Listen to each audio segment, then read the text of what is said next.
For those of you who weren't here during the earlier call today, this is kind of what we're doing. Um, Demetrius is going to do a little bit of an intro, and then just go ahead and start posting your questions now, and we will take them as the order comes. So, my name's Serena. I'm one of your neighbors. I live on Calaveras and Fair Oaks, and so is Labid. So I'm going to go ahead and hand it over to Demetrius to do an intro. Yeah, I think we're all pretty transient tonight. There are, as you guys can imagine, so many community meetings happening with different groups and different organizations, and so I just stepped out of another to talk to you guys. So I thank you for the opportunity. Um, there is a lot happening tonight, um, and um, and so we just want to be mindful of safety and all that good stuff. And so, if at any moment you need to drop, I would encourage you to do that. We want to keep our evacuation orders top of mind.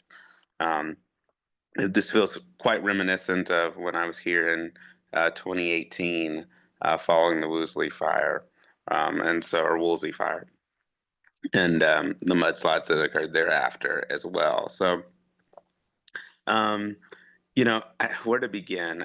My entire career has been based in disaster recovery related work, um, and you know, frankly, it's been all about trying to speed up the recovery process.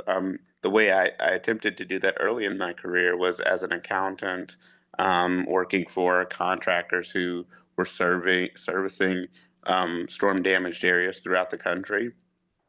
I eventually, evolved that into um, building tech companies in the space. So, built a weather damage prediction software company that sold to an insurance company, um, to really ultimately try to notify policyholders sooner of the given impact to their property.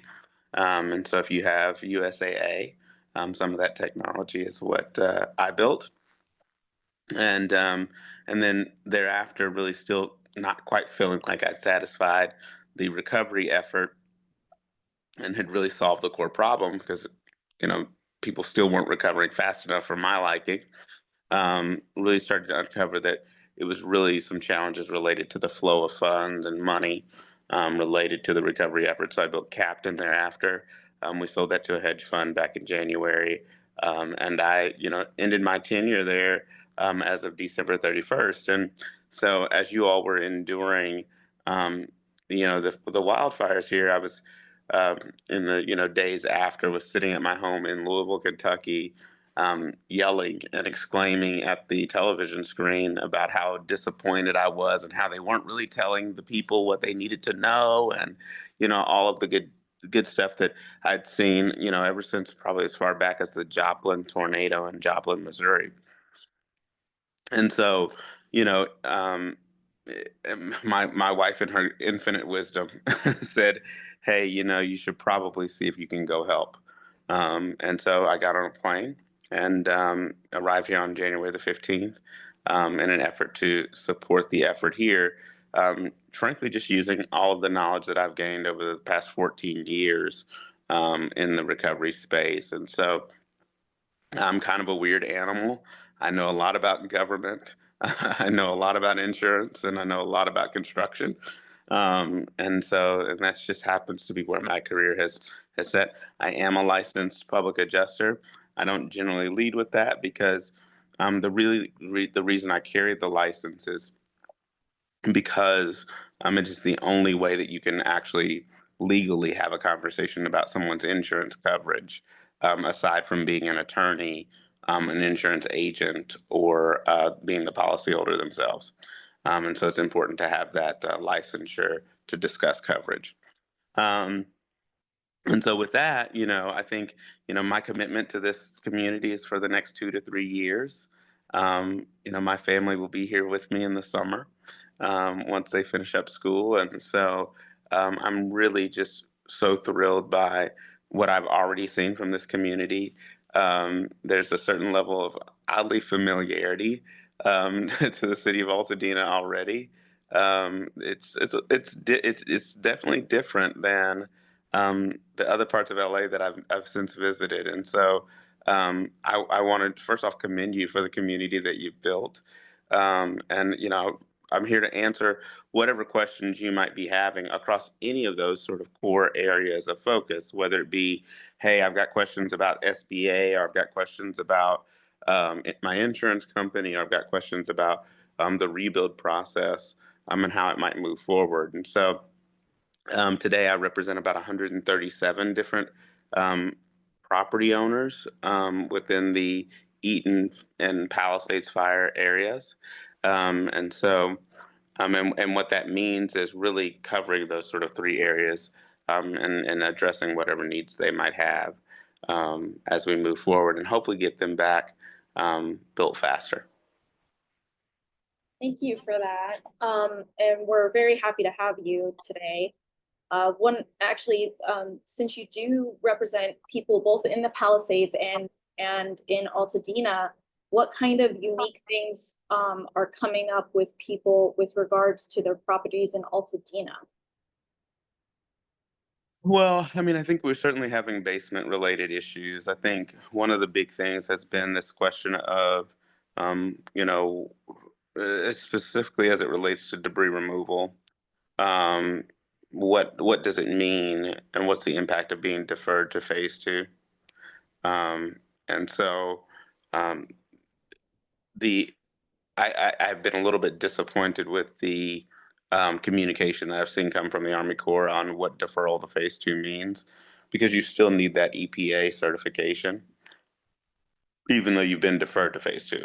And so, really getting some more clarity around, okay, what specifically does that look like? I think um, the the momentum that there was a lot of rhetoric out there that's suggesting that, okay, if everybody gets their ROE forms in, that we're all my entire block is going to get done at the same time, and just sort of level setting with folks and letting them that it doesn't really typically work that way.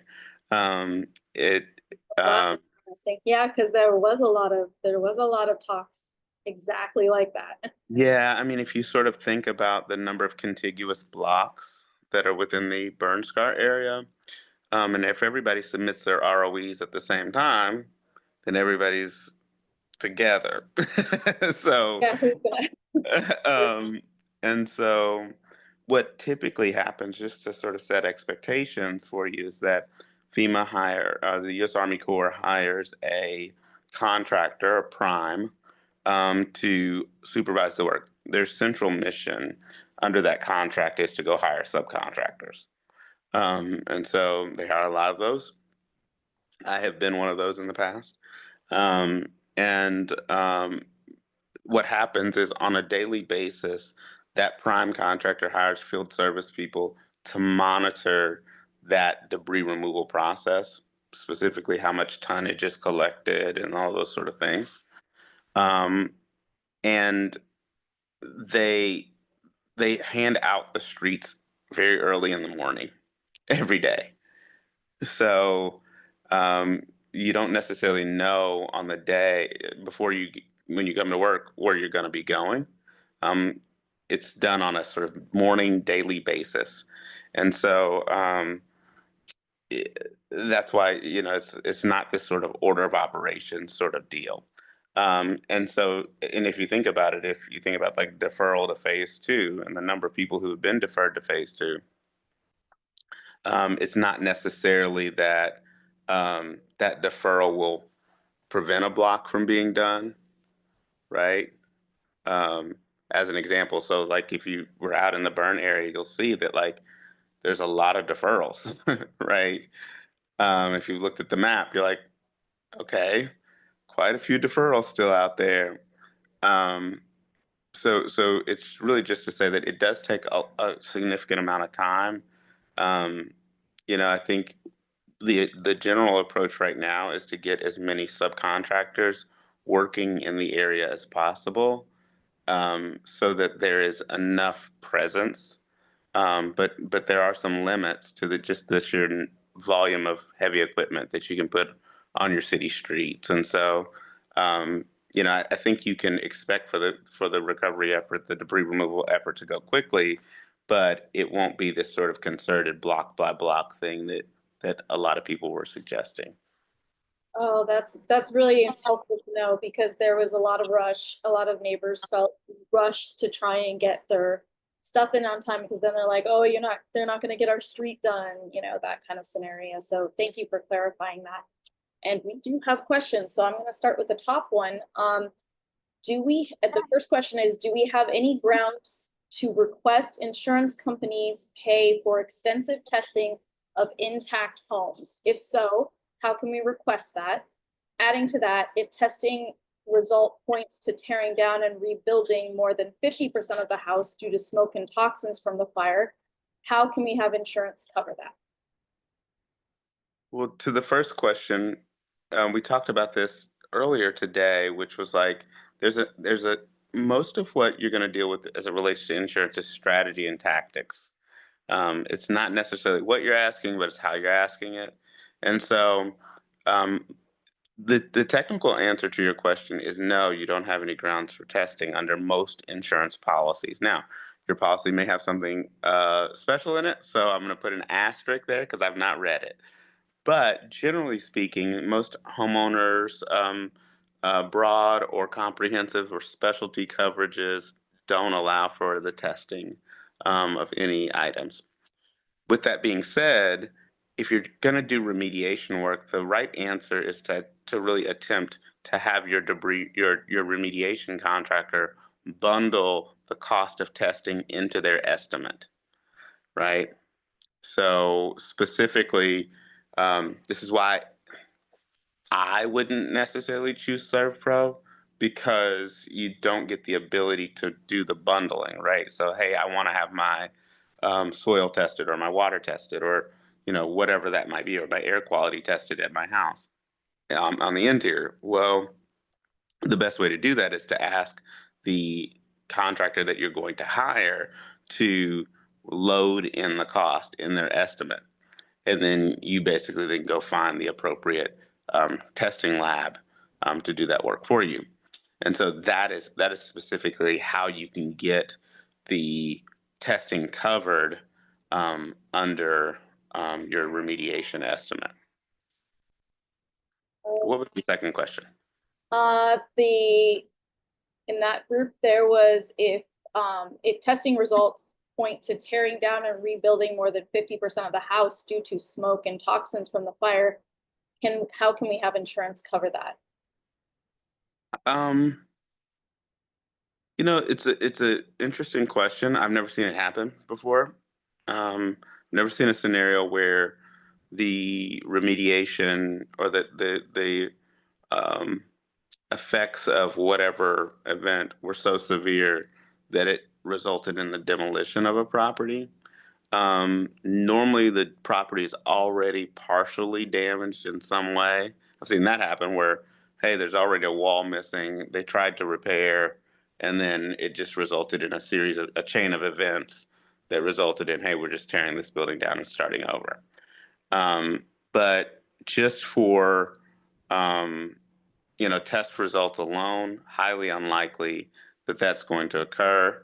And that would probably be if you believe that that's something that's warranted, that will probably be the sort of claim that goes to appraisal or litigation under your policy, um, meaning that your carrier is going to fight it 100% of the way, and um, you're ultimately going to be in for a pretty long and arduous journey to make that argument. And that is good to know. The next one that we have is I would love to know about what those of us whose homes are still standing but in the burn area can expect in terms of timelines, toxicity of debris removal, and when will it be safe to live here again. I do want my kids to be living amidst for this for the next year. I'm assuming you don't want your kids in Yeah. toxic area. I would say that, like, Generally speaking, I'm not an environmental scientist by any stretch of the imagination, and I think Labide and team have some of those resources that they're going to make available to you. Um, Generally speaking, I would say that once you've done the remediation, I think that's your first step. Step one, get the remediation done. That includes ductwork cleaning. That includes all your soft goods. That includes removal of contents. Um, and how that's done does matter. So that means that, like, while the remediation is done, that there are two separate storage containers on your property. One that's for the clean goods. That's for the um, uh, uh, contaminated goods, right? And they should soft clean those separately, right? And move from one container to the next. Um, but then there's this other thing around mitigation measures. And so when you have concerns about, if you have concerns about water quality, as an example, we talked about this again earlier, which is like, or air quality.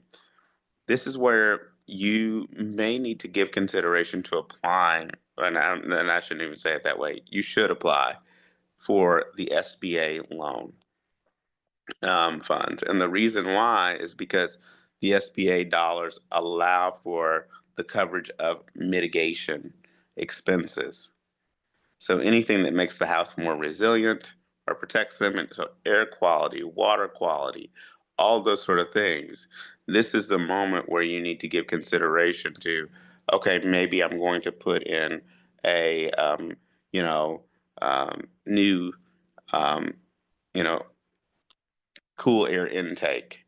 Maybe I'm going to put in a whole home water filtration system, right? Those are the sort of mitigation measures. Maybe I'm going to put in, um, you know, um, more heat resistant windows, right? All of these sort of mitigation measures, because ultimately, for those of you whose windows or doors were blown out, but their house is still intact, like those are the sort of mitigation measures that could actually be done to actually remedy a future harm. And that's what those SBA mitigation dollars are for. And I just want to say that that's actually my situation. Um, as in, my garage caught fire, and my side door happened to be metal. And because it was metal, it just warped the door and kept the flame from the side of the house. So that's kind of interesting that you're mentioning that about things like changing out doors and whatnot for mitigation. Um, we have another question that's kind of related to this, and actually, Cheryl, I can also answer this question. It is, how can we ask insurance to cover ALE until phase 2 is done, given how toxic the debris are in the area? That's a really good question. So, if you look under most policies, um, I'm assuming that your insurance company is giving you the answer that, hey, they're only going to pay for a certain amount of incremental amounts of time. Well, um, based on the overall timeline, number one, you can get to, you just collect the data points like, oh, hey, here's where I am in the process, right? And establish what you think the reasonable amount of time is, right? So, hey, this process typically takes this amount of time, right?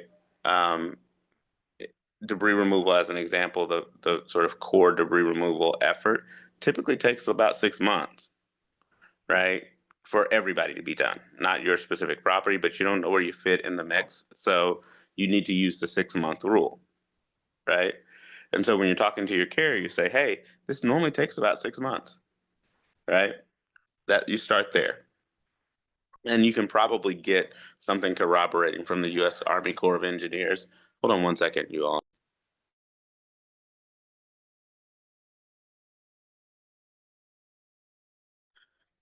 That other group was asking me to take a photo with them, and I'm like, I'm doing this right now. So, um, and so that's where you start. You start with really substantiating what that window is.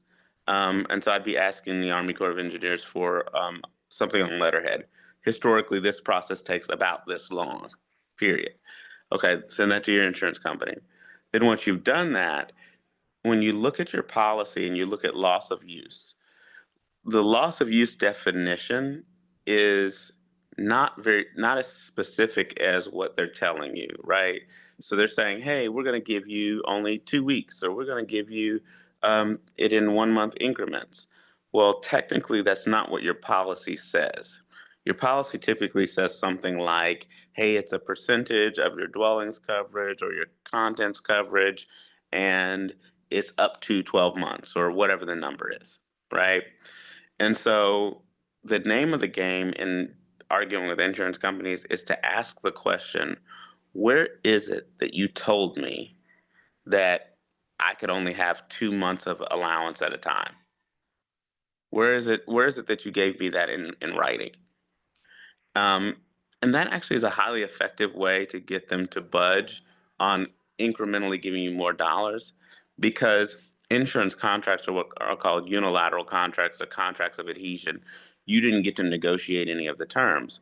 So the courts throughout the entire country um, tend to interpret policies in the favor of the policyholder, because you didn't really know what the terms were. And so what that means for you is that if they didn't give it to you in writing in advance, then they're obligated to really do it the way that you interpret it, right? And so I've seen instances in which a number of people have received their entire additional living expense once they signed a lease, as an example. Um, and it's because there's no specific provision that disclosed, like, oh, hey, I'm only going to get this every 2 weeks, or I'm only going to get this every month. And so that's the approach that I would take. First, I would establish the amount of time that you think you're going to be out by some other third party. And then once I've done that, I would then start to argue the point with the carrier that, hey, you didn't actually put this in writing anywhere. And what you'll find is that they won't want to respond to you because they don't want to put in writing that they didn't tell you, right? So you're not really bound to the sort of individual policies and provisions that exist within um, an organization or just within the corporation. Like if somebody at State Farm just makes up a rule, it really matters. What does the policy say, right? All those other things are sort of just noise for their purposes. I actually have a follow-up question to this. I don't know how many other people this will apply. I wasn't given like an amount of years. I was given a total amount of money. Like you have this much as the sum of money that we will cover, and they didn't have any kind of direction towards years. What would you do in my case? Because my case, my structure of my house is still standing, but I have to stay out of the debris area until it's fully cleaned up. Yeah, so I would extrapolate how long that dollar amount will last for you for your specific circumstance. I would request the full balance. Excellent. I will absolutely do that. Yeah, because I definitely need that. I have been throttling it because I was only getting it every month. So Yeah. Yeah, don't be shy here, folks. Like ask for what you need, and then and then there's some cases for some of you you'll work your way back to something else because they're like flat out no, that's not how we do it. And you get to decide, right? Like, um, for folks I'm working with, it's I ask for the full amount because it's what's owed anyway. And so why are we dilly dallying? We don't need to go back and forth on this over and over again. and just before we leave this question, I'm just gonna do one that just came in all the way at the bottom. How do you request the full balance? What words do we use? So so if you're, and this is really more specific to what type of accommodations you have. So what I would do is I would, generally speaking, enter into some sort of contractual agreement with for the duration of that amount of time. Um, but I would also make sure that that agreement is contingent upon the insurance proceeds, right? So if you're getting additional living expenses and you have, say, $100,000, and that $100,000 lasts you 18 months, right? Well, what you want to do is you want to say, hey, that lease agreement, whatever you sign, needs to be contingent upon those proceeds because you have a third party payer, right? Don't sign it as if you're paying. Big, very important. Do not sign your lease as if you are paying, because you're not. Your insurance company is really paying, right? Oh, Really important. Really, really, really great points. Thank you. Yeah, like you're what you're doing is contingent upon something else. And so and that's why it's actually really good to use if you've um and I can't remember if everybody who goes through the FEMA process gets the link to the long-term housing and housing solutions link for your temporary sheltering assistance. But I'll find that out and relay that in the WhatsApp. But um, but that's why that program works so well, is because it's really every landlord understands that, hey, this person who's living here isn't the one who's actually paying. So when I tend to not use that many words. I tend to just make things look official, right? So, hey, here is the bill for my additional living expenses for this period, right? Here's how long I'll be out. Now, if they decide that they want to pay that to the landlord incrementally, that's their business. Because remember, you don't owe it, they owe it, right? And so what you want to be, but here's what you want to be careful of is, I think in the state of California, they do have an obligation to give you notice once your ALE is about to end if they decide to pay it incrementally.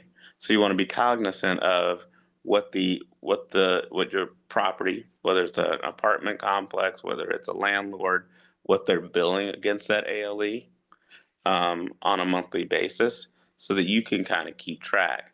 And so I would just send a bill, right? I wouldn't say too much, right? I wouldn't pick up the phone. I would always communicate in writing, right? And so you want to do those two things. If you're having challenges with that, there's a trick. Like, some carriers don't really want you to communicate in writing. They're kind of squirrely. This is normally mutual companies, smaller insurance companies throughout the state. In most states, here's what you do. You go and you find the registered agent address for the insurance company using the Secretary of State's website. And you send your communication through the company's registered agent. The reason why you do this is because it then goes to a different department of your insurance company. It goes to the legal department, right? It doesn't go to claims. And the lawyers are actually better settlers of your claim than the claims department, wow. because they understand what the rules are, right? And so it's just a little hack that I've used over the years. Like, if you really want something to go faster, you send it to the legal department. You don't send it through the standard business operations functions of an insurance company, which is the claims department. And that is what we call tactical. Yeah. Thanks. Well, thank you for that. We're going to go on to the next question, which is, our insurer has already paid us 80% contents coverage. This is Good. more than enough for us to pay off our mortgage, which has an interest rate of over 5%. Is it advisable to pay it off and not have to deal with the lender during rebuilding? Already you're saying no. No, don't do that. Whatever you do, don't do that. And then it said, would having paid off a loan have an adverse effect on SBA eligibility, or No. already approved for an SBA loan? No. Take the SBA money, put the cash from the insurance proceeds into an interest-bearing account, and get to the rebuilding process, right? Because the other thing that you should be aware of is that a number of mortgage companies will modify the mortgage anyway, right? So once you get through the rebuilding process, so leave that mortgage sitting out there until you get more clarity on what their program is going to be moving forward. All right, the next one I have is currently I got approved for an SBA loan. They're asking me to accept or decline. Does accepting now mean I have to use the money? I want to have the loan available. However, I don't want to pay interest on that money unless I use it. How does this work? That's a great question. There's no interest on the loan for the first 12 months. So go ahead and accept it, and then calculate from the date that you accept 12 months forward. If you still have the cash, just pay it back and say thank you. Just a follow-up question to that. You're usually given the option of a smaller and bigger loan as the two options. Would you always choose the bigger one, or would there be other circumstances which you would do the smaller? I'd always choose the bigger. It's really here's what I'm going to use very simple language because that's what I've been taught in the recovery space.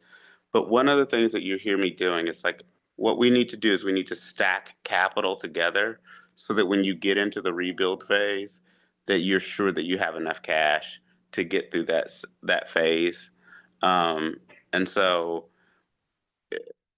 I think you guys will get there sooner than most communities because everybody's so good in this community. I mean, like really on the ball and sort of being diligent.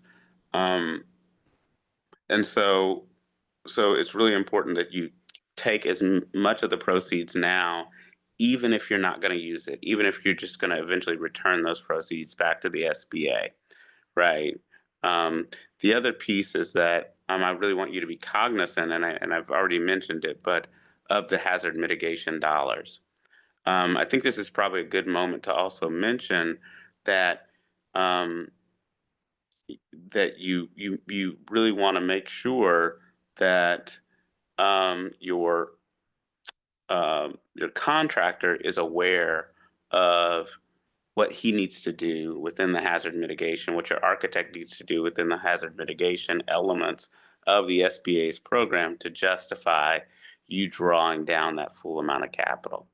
Right. So, and I think the accept and decline really relates primarily to the economic injury portions of the SBA loan. But I would say the right answer here is to generally, and without knowing your individual circumstances, is generally to accept, take the cash, set it aside, and move forward from there. Okay, I have I'm just gonna go back to the SBA loan really quick before I answer Cheryl's question. It says, what kind of paperwork do we need to keep for use of fund for the SBA loan? Give that to me one more time. What kind of paperwork do we need to keep for use of fund for the SBA loan? Well, some of that is drawn dollars. So if I'm assuming that they're talking about the um, homeowner property loan, um, you'll need basically all of the project plan. You'll need that. You'll need the expense report from the contractor, and those two things generally support that loan application. And follow up for SBA, what if we owe a lot on our mortgage and it's due once the forbearance is over? Do they mean that the mortgage has been called already? Or that the mortgage balance, the forbearance amount is due? Yeah, the forbearance amount is due, it looks like. Um, so, I mean, the general thesis that I take is like you should really be looking to other sources of capital, and this is one of the things that we do in the exercise of capital stacking, which is like, okay, how much money do you need to forbear? Have you forbeared? Which is what you should be doing. And then what are all of the sources of capital that are out there? Now, we've talked a lot about SBA. We've talked a lot about insurance. The other thing that I think is worthy of mentioning is the philanthropic community and the number of nonprofit dollars that will be set aside specifically for long-term recovery. And so I think the number that I've heard is $700 million being allocated or has been donated so far to the Eaton and Palisades fire efforts. And don't quote me on that because I've not seen that number published. That's just one out in the ether. But we know that it's in the hundreds of millions at this point. It's very common to see significant grant dollars being made available to rebuild efforts, $25,000, $50,000 at a time. And so part of what you want to be doing is, keeping an eye out for those different grant programs that are out there.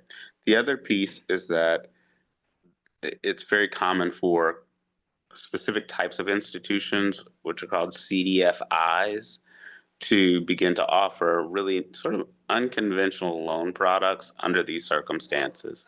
So if you find yourself in a position where your mortgager is putting a lot of pressure post-event,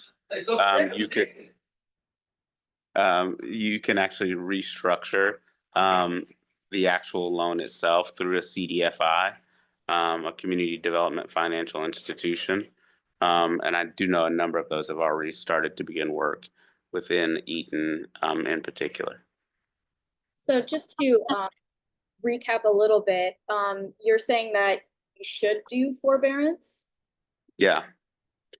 Yeah, you should. Well, I mean, because the interest expense is still the same, right? Like the interest isn't compounding in the forbearance process.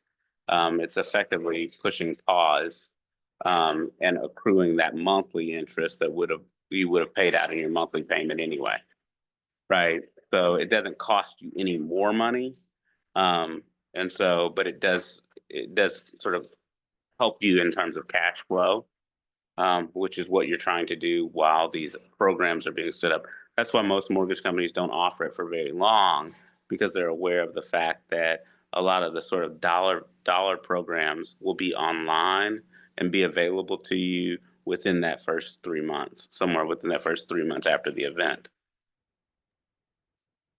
Okay, so the last SBA one that we happen to have in here is, how hard is it to request for an increase on loan amount for the SBA home loan? Very easy. Very easy, because it just really it's more about your plans and like what you're building, right? And so it's kind of goes to my point earlier about like having a builder who understands like making that request. And to the extent that you guys need help with that, I'm happy to help you identify some firms. There's a number of construction company networks that have hired me to sort of help the builders better understand what they need to deliver, so that you can capture all of those dollars.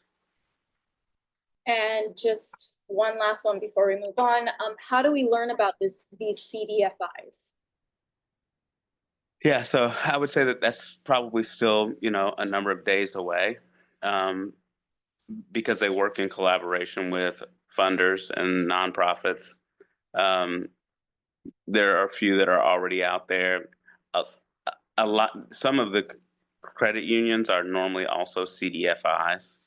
But the general rule is like most nonprofit banks and lenders typically fall within the CDFI category.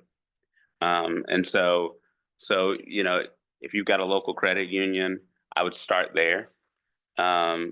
And say, hey, are you guys a CDFI? Do you know another credit union that is a CDFI?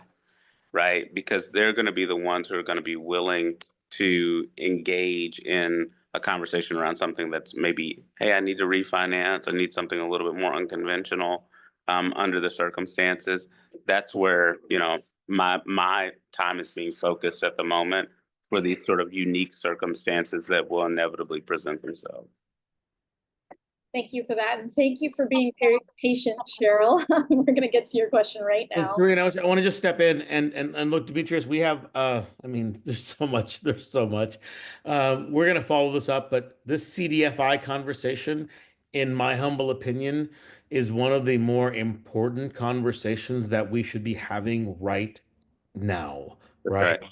Right now, galvanizing, unifying, organizing, and look, this is some of the work that we're already doing. One of the folks in the chat, who's a parent at Altadena Arts with myself, we are having these conversations. But again, to your point, Demetrius, and like you and I have been talking about this, there is money, there is big players looking to come in. They need to understand how to penetrate and who to trust, right? And how to make it work. So part of what we need to do as a community is show these benefactors that they can tap our shoulders, and then whether it's a fiscal sponsor or our own nonprofit or the alignment with other big folks. Look, there's the Pasadena Community Fund, which I'm now talking to. There's a lot of folks that we can get into that can be beneficial in terms of being a funnel of capital. But again, from home loans, 40, 50 year loans, reduced rates, but also forgivable loans to those that cannot sustain a loan, right? Sure. The black and brown community that have been here for generations that have lost their homes and they don't know where to go because the value of the property from the insurance perspective does not allow them to rebuild in a healthy way. So, how are we there for them? And you just touched upon it. And look, this is a much larger conversation. But Demetria, I thank you so much for touching on these really important topics. Well, and I think the other point that I'd make is that normally in most disasters, money's not the challenge. Like there's always money there. It's like making sure that like it gets to the right places, which is the harder challenge, right? And so your participation in these sort of moments is helpful, specifically as Labid and others are. I am in the room a lot of the time, and for some of these conversations, but I'm just a fly on the wall. Not being from your community, I don't get to talk until somebody asks me a question, and so I sit there and I listen, and my job is to really just be as helpful in terms of like contextualizing what's there, but also sometimes even communicating what I'm seeing that people are struggling with um, as they navigate their process. Thank you. Now for real, Sherry, sorry, Sherry. What if the desk adjuster ignores my request? um, well, there's a few different.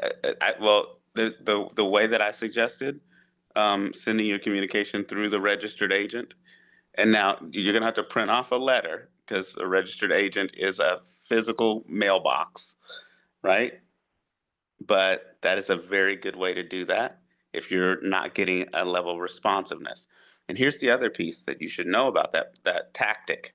Now, you shouldn't start with this. Don't lead with this. Anybody who's on this call, do not lead with the registered agent method. But what you should know is that part of the reason that you're getting responsiveness is most registered agent addresses are monitored by big law firms. And so it is a very expensive way to service your claim because now a very white shoe firm is now dealing with your claim. And they're also probably chiming in and giving their opinions on what they think the insurer ought to do. And so you can get some movement there if you're getting non responsiveness. What I will also tell you is that California does have a homeowner's bill of rights as it relates to your insurance claims. So there are some rules around um, the level of responsiveness. Um, there's some those rules are gamed by the carriers sometimes, and so what I would be most concerned with is like how many days has it been since they last communicated, and does it meet the statutory rule? And so if you're going 10, 15 days without a response, yes? I'll be back in 5 minutes, okay? Okay. if you're going 10, 15 days without a response, then what you should expect is like, okay, that's probably a moment where you need to actually call somebody like me or some other trusted advisor to start looking at whether or not they you're in line for a Department of Insurance complaint against the carrier. All right, so the next one we have is if we are obviously underinsured for the cost of rebuilding the main dwelling, is there a way to get the extended cost benefit without going through all the hurdles? My insurance is asking for a signed contract in order to tap into that 25 extended coverage, despite them recognizing that we are underinsured. Mm. Mm. Well, first of all, let me just tell you what most people are doing. Maybe that'll answer your question. What most people are doing is they're taking the dwellings coverage, the structures, and the contents, and they're bundling those two dollar amounts together to aggregate to get them closer to what their costs are, right? To rebuild. And I don't know if in your particular case whether or not that's going to be enough, but it's certainly going to get you closer, right? Those two things together is how we're getting there. Now, the the the other piece to this is, okay, well, you've done those things. Now you don't have any money for furnishing your house, right? And then that's where we have to start having conversations about some of these other measures that would be necessary to recover additional dollars. And so it kind of goes to what I was talking about earlier around like what you're doing is you're just stacking capital. So you're looking at those insurance dollars and saying, how much can we get? How much do we have? Right? Then you're looking at, okay, we got the government stuff. How much can we get? How much do we have? Right? And then you're going to continue to go up those layers. Okay, what philanthropic dollars are out there? And so how does that make us, how much closer does that get us? Right? And then, and the last but not least, I haven't mentioned this on any of the calls, but you all have all been out here. You have been probably proselytized at this point by, these wildfire claims, right? Those wanting to sue SC&E. Yeah, Edison. And so that is, I would say, the fourth tier option, right? As you start to look at the capital stack, right? And so that would be the approach that I would take to answering your question, which is like, okay, did I maximize each layer to get me as close as possible? Because if you sort of say, well, Demetrius, I don't want to use my contents money because I need to buy things. And I understand what you're saying. This is just like the technical term for this is the fungibility of money, right? It doesn't really matter if you take the contents money from here or you take it from the $100,000 you're going to get later. It's the same. The math is still the same, right? And so the point that I'm making is that it may become, for some folks, it's going to become relevant eventually that you maybe do need to participate in one of these suits of SoCal Edison to recover the amount of contents that you might need to spend to get the rebuild done. And that's one strategy that we're seeing being deployed to get folks back whole 100%. All right, so we're a little over, but we did answer all the questions that were there. That was a lot of them. Drown, you did it. We are going to be looking into doing this again. Libby, do you have anything you want to say before we close out? No, just a lot of gratitude for Demetrius, your soul, your spirit, your energy, and everything about you. Serena, you for leading this. And look, I love Zoom and I hate Zoom. Yeah. And my only comment is that I would love to, Demetrius, obviously with your permission, and Serena, with your kindness, that we maybe do another one of these, but more importantly, let's organize a in-person session in a few weeks, where everyone really gets to see each other, feel each other, because again, I mean, we're a month and a week in. It feels like, I mean, a year. I mean, it's just crazy. I just moved into a month-to-month living situation. I have a kitchen for the next month. I've never been so excited to say I have a kitchen. Things are so crazy for so many of us, but I think being in the same space, being targeted, knowing that we are all committed for the cause. And again, Demetrius, you're from Kentucky and you're here for other reasons, but brother, I see you. Your heart is there. Your knowledge is incredible, and I just want to be able to make sure that our community has the ability to talk to you and know that you exist to support them. So thank you, and let's continue this effort. Thank you, everyone, and thank you again, Demetrius. We really appreciate it, and we will kind of keep everybody in the loop as to when and if we do another one. But thank everyone. Yeah. Thank you all for attending, and thank you again.